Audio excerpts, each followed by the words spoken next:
as you can see, the main area that we are discussing is ethical AI, and the second is AI for social good and social impact. And I would, since there is Rakshitha is holding the gender balance very strongly here to be here, I will start with her. What would you excite us to talk or know about when we talk about ethical AI, or what are the concerns in a country like India where you know that unconnected people are bigger than even connected people, and how people are being data-fied and how impacts are taking? What are the few points that you would like us to get alarmed about and get prepared for? I think the role I have to play in this conversation has been very clearly set out for me. No, so I won't take more than 2 minutes just for the initial comment. I think before anyone sort of brackets these kinds of comments as those coming from anti-tech, almost Luddite kind of constituencies, in my next particular intervention, I will suggest what are the ways we're actually saying AI, digital tech, data can be used for serving people's actual problems. But I think that because this vocabulary is so essential and so much is about which problem is going to be solved, I really feel, this question needs to be put on who is defining the problem. And does the intervention that's actually being introduced actually solving the problem? And is that intervention something that people are opting out of choice, or is it a mandate? Because really the perspectives in the politics completely changes. So an illustration, a very beautiful illustration that Jayesh ji put out, was also something that if people by choice are drawn to an intervention which makes more sense for them, they will do it. But that really turns on its head when large public programs such as NREGA, Food Security Act, pensions introduce interventions on which AI technologies are built, which create large-scale exclusions, then we do have a question of accountability. So I will talk about, there is the National Mobile Monitoring System app that is introduced in NREGA, ration card deletions that are introduced through platforms like which many states now have their own state-led databases, pension exclusions, people being declared dead, whereas in fact they're alive, and that leading to denial of entitlements. These are questions for which we really need to ask of where is the accountability for those who have been left out of the system. And very often we hear that teething problems, 90% ko to mil raha hai, 10% to, this is of course with an infrastructure change, this is going to happen. But I also want to point out that this 10% is not a small number, it's huge numbers. Two, if the most marginalized and deprived are getting out of your system all over again, then what was the rationale of introducing that system? Because we heard the same language while systems were being introduced, that we are now going to reach the ones most outside of it. The third is, it's also this idea of who is the collateral. And so many of us have come into Hyderabad, we've flown in from different places, looking at rates of failure. For NFSA, for instance, we had a 7% failure exclusion. Pension, we had 4%. Haryana databases had much more than double-digit failures.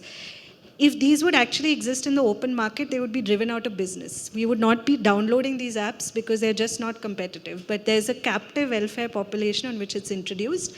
And if all of us, for instance, just compare, if we were taking in flights, if DigiYatra was not working for 7 out of 100 people, in 3 hours you would have people coming in saying there's a problem, the kind of halla that would be made by the class affected. It just seems that it's a collateral that's more easily acceptable if it's Narega workers, pension beneficiaries, ration card holders. So it's a question that I do want to put out, and I will come to later of so there's not always a dismal picture. There are possibilities and opportunities. Wonderful. I also, even though I have been running Digital Empowerment Foundation for about 22 to 3 years, and my daily job and my daily passion is how do we use technology for the benefit of the society and community and larger. I am personally very wary of AI because of 2-3 reasons. One is that AI is completely dependent on data. It creating data set and then training the data set to behave like human, so it's very extractive. And also it needs so much of data that you are almost like creating a data slavery unit to extract those data. And one example I came to know is that one module or one model of AI, which is like LLM, large language model, uh, creates a footprint, carbon footprint, equivalent to 360 times of taking round by an aeroplane of globe. So much energy inefficient, I would say. But I'm sure there are hundreds of good things about AI, hundreds of good things. There is no reason why it is hyped so much. There must be something good. Nikhil, can you tell us, I mean, what are some of the good things? And you are also from media, so you are also in a position to create this neutral way of looking at this technological impact in terms of few positive things that we can think of, and just be prepared for something which is alarming. So, sorry, can you hear me? Yeah. So, AI is a bit of a dichotomy because at one level it enables social good in the sense that the ability to use this data for increasing the accessibility to knowledge and to services which were earlier restricted because of at times literacy, at times in terms of knowing English as a language, right?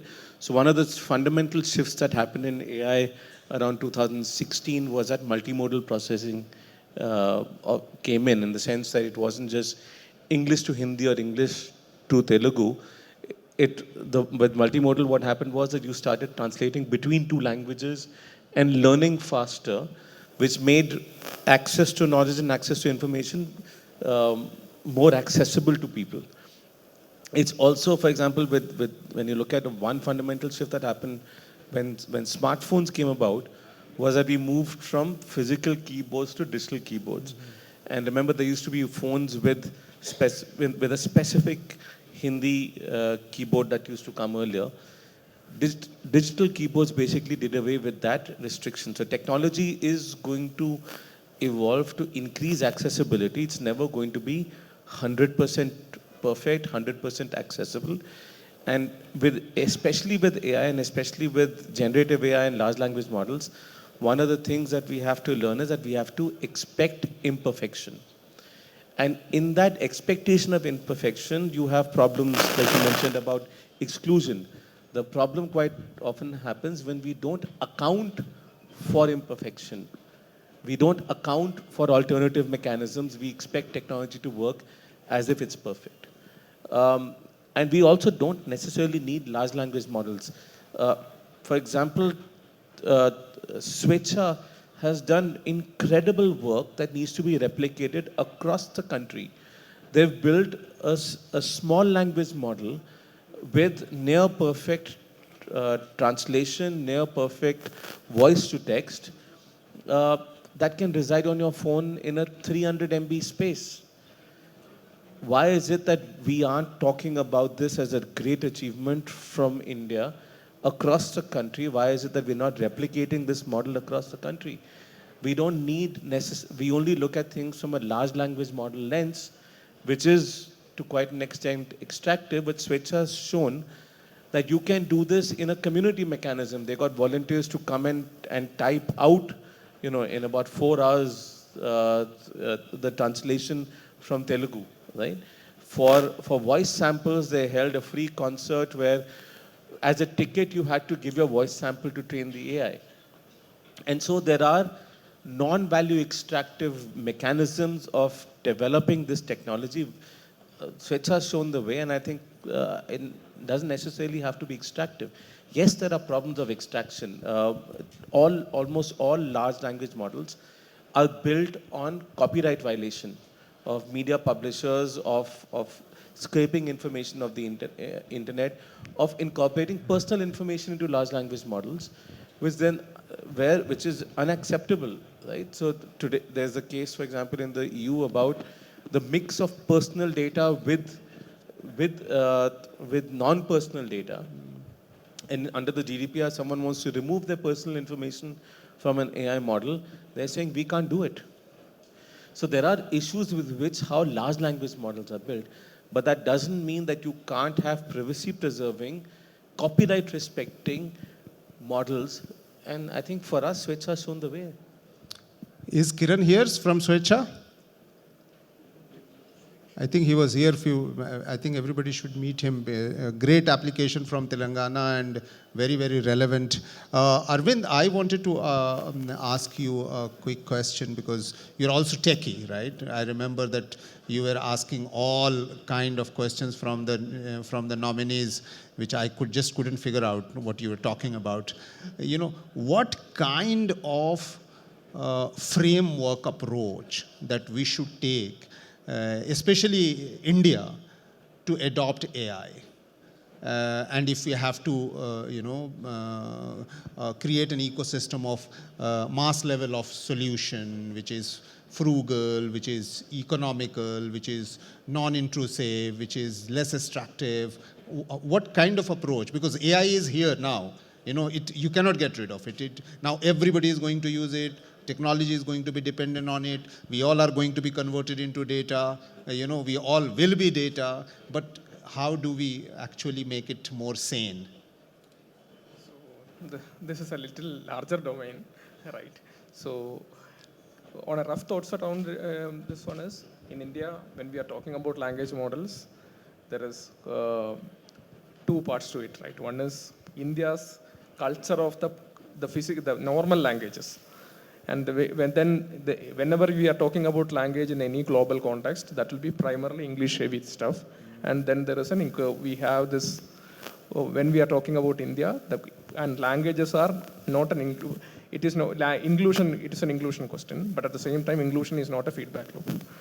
So we need to build systems which is, when we are talking about masses and everything, it need to be available to all Indian language communities, everyone, in such a way that, and we also have this history, right? In the countries like India, knowledge is also not primarily created in your own languages. It is also a domain in which you are primarily colonially English. English is the language. You are saving your knowledge in English. So basically, cross learning across the languages is required. So this is a bigger scenario in which too many things need to be addressed as a part of it. Second, open innovation is a bigger room. Open innovation is a bigger room. At the same time, when we innovate on top of this, there is innovation can be deployed on public is another question. So whenever there is a population scale deployment, we need to think about, is it the right solution? Is it, because the engineers are coming from a background in which they are building solutions based upon their knowledge. It's not about always a population scale application may need a different kind of checks and balances. So this domain is little complex. So anything population scale rolling out, is it actually addressing all the questions is a question. Is it actually inclusive is a question. Is it designed for masses is a question. Is it, and how inclusive is these technologies is a design question as well. When we talk about many of the solutions are available currently in market, it may work with Hindi, it may work with English, it may work with one or two Indian languages, but we still hype that it is work for whole country. And then are we checking anything happening around these ones? Research papers are coming out, but at the same time, is there any testing happening on these technologies? These are larger questions around it. So it's not only policy challenge, it is also a technology expectation challenge. So expectation mismatch in policy circles is the biggest problem I currently see around this. State of technology versus the expectations. Yeah. I would actually disagree to some extent with this. I think it's great to have impractical expectations of technology because that's what moves technology forward. It's because we expect this magic to happen with AI, because so much money is being poured into it, so many products are being built.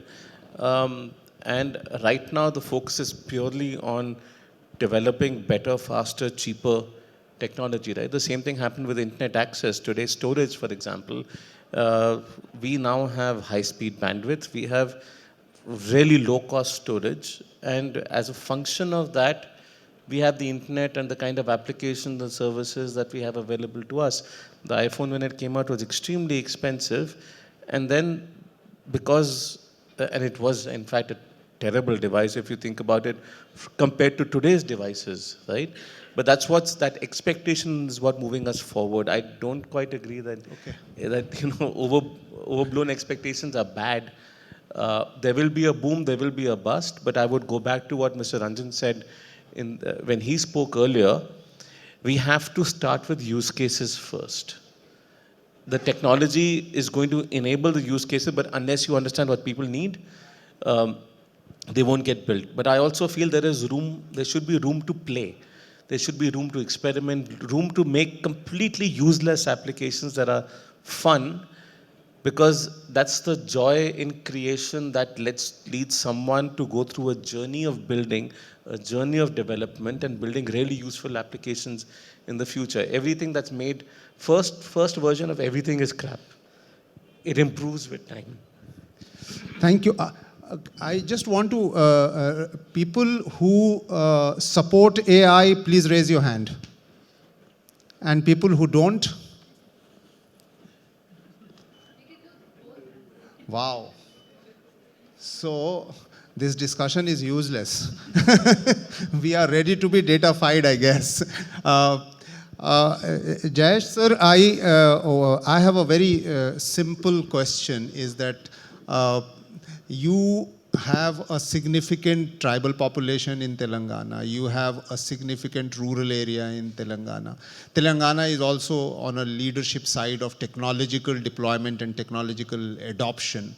How do you see that AI can help Telangana government, and what kind of effort you are making vis-a-vis that? Again, India, even like any other technology, even in AI, there is nothing original that we have developed.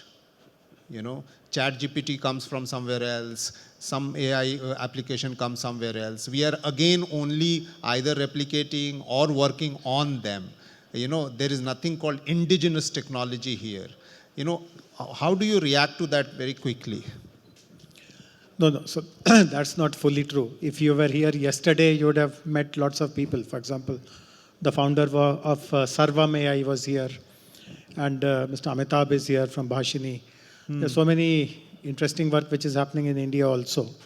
No, but I'll answer your question, but I'll also pick up some of the thoughts which others have shared. So, see, from a governance or from a policy point also, my experience of so many years of being in government is that there is always a trade-off. I have yet to come across any policy which is so heavenly that, more than 100%, the benefits are bound to really make a huge difference in the lives of the people. There will always be a trade-off. You will deliver something, but there will be some sacrifices. As I said, it's a matter of deciding in which way the trade-offs are getting weighed. And of course, who decides also, as Rakshitha has pointed out, in whose hands is the choice being given is also very important. But so it is also an evolving subject. The last word on AI has not yet been said. And in the beginning itself, when you mentioned, you have seen so many kind of tech fads which have come and which have gone. Some have lost their life completely. But the initial results, particularly in certain areas, are indeed very, very promising. So for example, there are AI-related solutions for healthcare, which if they are universalized, can benefit the humanity without any discrimination. For example, people who suffer from Parkinson's, Alzheimer's, or let us say even basic disease like tuberculosis. And we know that the burden of a disease of a kind like the tuberculosis is more on the poor. It's the poor people who suffer more from tuberculosis, etc. There are better ways so the human error which we make in diagnosing or prescribing medicines or understanding the way the whole body will react to that treatment protocol. All that gets eliminated. And there is reasonably good evidence now that at least in these areas, but if you use, as Rakshitha said, for deciding whom will you give your ration to or whom will you give your pension to, etc., then there is a kind of a element of risk. There is a risk, as everyone knows, we can make what are called type 2 errors, that we exclude someone who is otherwise eligible. Of course, type 1 errors can be minimized, like you don't include someone who is clearly ineligible, but you can exclude someone who possibly could have been eligible. So it's always a matter of weighing those trade-offs, understanding what really will give a kind of a larger benefit from a public standpoint. But from the tribal community, rural community, as I told you, so I'll give you a real example of Telangana. When we started working on these agriculture interventions, we made a very conscious decision. See, typically when we talk about agriculture in any context, there is a very naive kind of a belief that farmers are a homogeneous category, like every farmer is the same. But the reality is very different. There are small farmers, there are marginal farmers, there are many farmers who are just doing subsistence cropping. So their challenges are very, very unique. So in Telangana, when we started looking at technology, we were very clear that the challenges of small farmers have to be seen from a very different lens.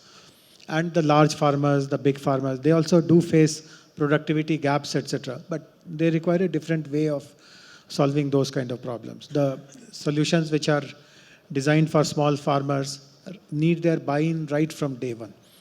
As was also hinted at, I mean, if you try to ram something down their throats, that here is a solution I've created in Google's office or Microsoft's office, I'm trying to ram it down your throat, that will never work. But if it is a process which is more bottoms up, you first of all understand by asking them only in a very immersive kind of way, what are the pain points they face.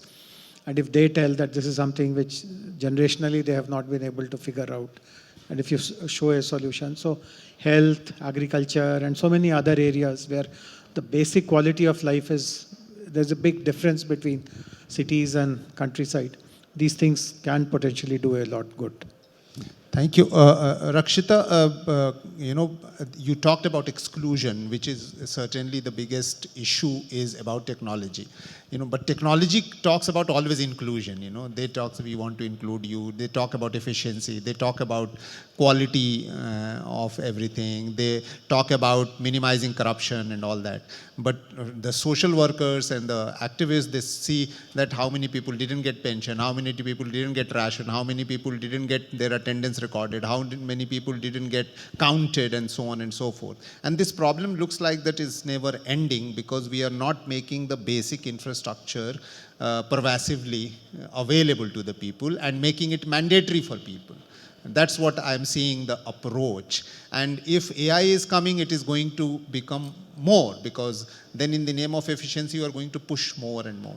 What do we do, I mean, for this one? Because it's not a small population. We have about 400 million or 500 million BPL, government itself claiming that they are distributing ration to 800 million people. And the other day I came to know that all the migrant laborers are going back home to get their KYC done, and the cost of going back, because it has been a rule that you have to go and do it from the place where your Aadhaar is from. So all this in the name of efficiency, we are not really achieving anything. Yeah, and I think that it's just this, the fact that I think there's an overwhelming domination that technology is the solution, which is actually what is being questioned. It's just that there have to be multiple options on the table. It has to be seen if a national mobile monitoring system was introduced where 13.8 crore Narega job card holders ke photographs khich rahe at a work site. Was that really the most efficient and effective way of weeding out corruption? Or mechanisms which was about documents being in the public domain, social audits taking place, they're just not given the same status and sanctity as somebody walking into a room and saying an app will solve it. So this idea that at least this acknowledgement that there have to be multiple options on the basis of which such interventions are being considered, and two, of course, who who is defining the problem? And it's almost like this analogy of we're all moving around with a hammer, we're looking for the nail that this hammer can sort of break. So it's who has the hammer in their hand, whose nail is, who is articulating the problem. So that's really the question, and I'm not trying to be abstract or theoretical about it, but it is at the heart of it. And I just want to say that something that, Nikhil, you mentioned about unrealistic expectations of technology, and I think you were trying to allude to efforts which are where people by choice are wanting to do some things. I think it's that paradigm. But really, unrealistic expectations of technology, my qualm is basically with it being imposed in public service delivery, in the execution of what is the government's mandate under the Constitution. And when there it comes in, then unrealistic expectations of technology there are a problem. To what problems are political? Your NFSA list was based on a census of 2011. The problem is you're not counting how many more people need to come on. The problem is the census has not taken place. But we're using AI models to exclude people because your state governments are bound by a target that's incorrect. So there's that one thing, and I do feel that there are efforts where actually worker groups, for instance, because we're in Telangana, I do want to talk about the gig workers, and there are positive steps being taken here in the state government to introduce a legal framework.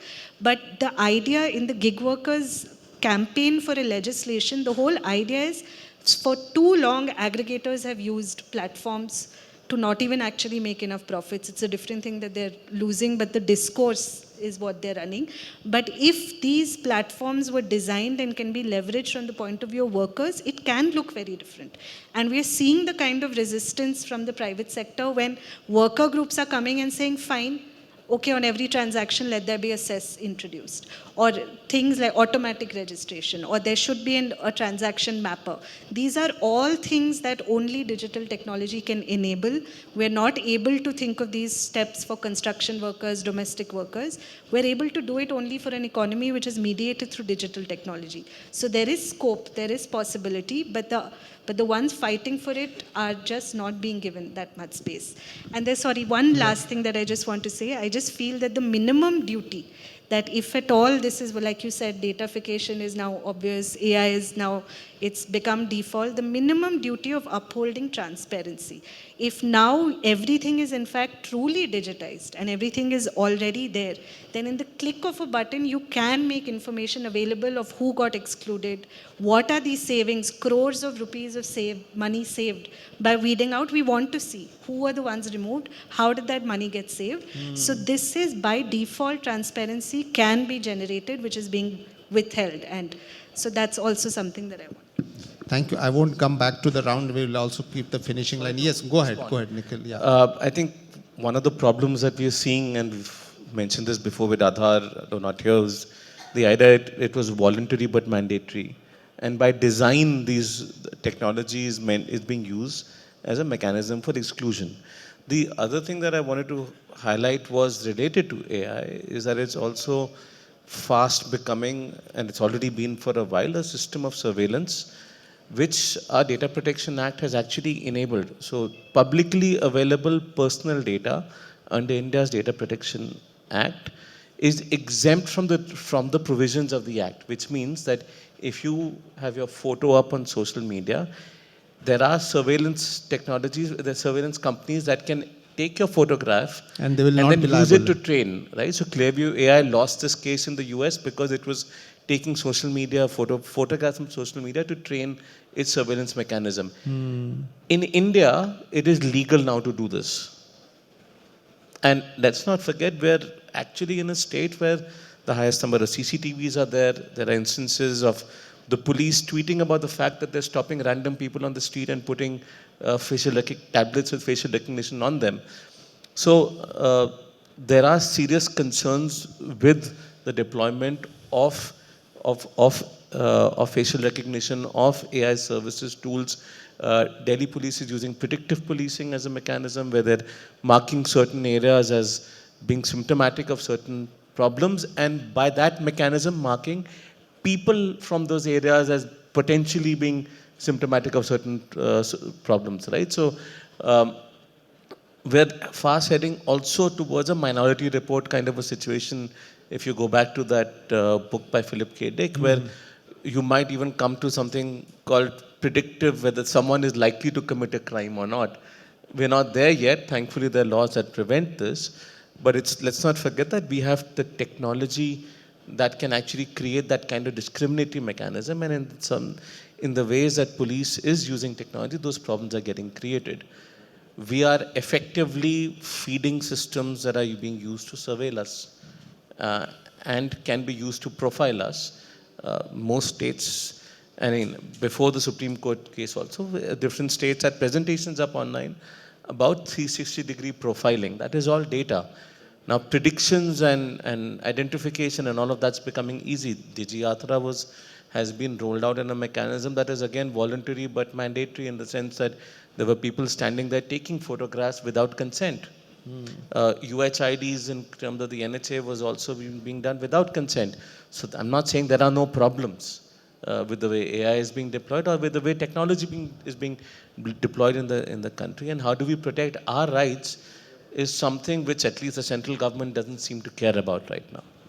Thanks. Arvind, we will end with you. Just want very to add short. one more. Yeah.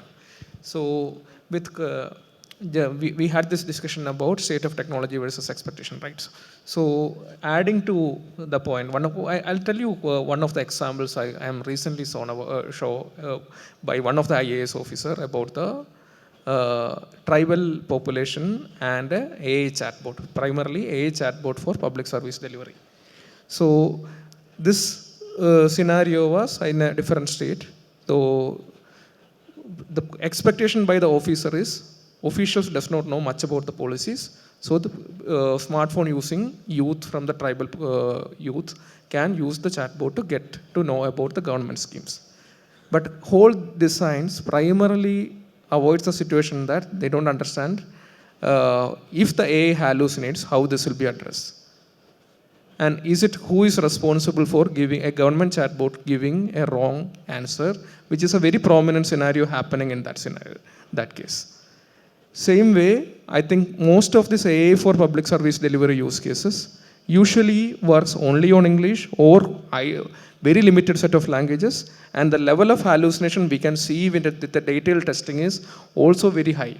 So this is a very common trend coming across public service delivery and AI. And when you look at the ongoing projects around this, we can see that number of projects doing this is increasing rapidly. So that was one of the points that I was mentioning. Thank you very much. That's all the time that we had. We have been indicated. I learned 3 things. One is that you cannot blame technology. You have to blame your intention. You have to blame your policy, you should not make policy as per the technology. In fact, you can make the technology play as per the policy. I think that's what the big thing. If there is any harm that technology is doing, it's not because the technology is harming, it's because of our intention, our policy, or the way we are adopting it. You know, like wheel can accident you and can also take you from one place to the other place. It's a technology. So we really need to work on this one. Incidentally, on this dais, we have one person who is at a seat where we can say that please don't make policies which will get subjected to the technology. Please give us an example where we can see that it sets as a larger good, which we can use it for the other state, which we can use it as advocacy to other states, is what we would like to expect. On that note, thank you very much for patiently listening.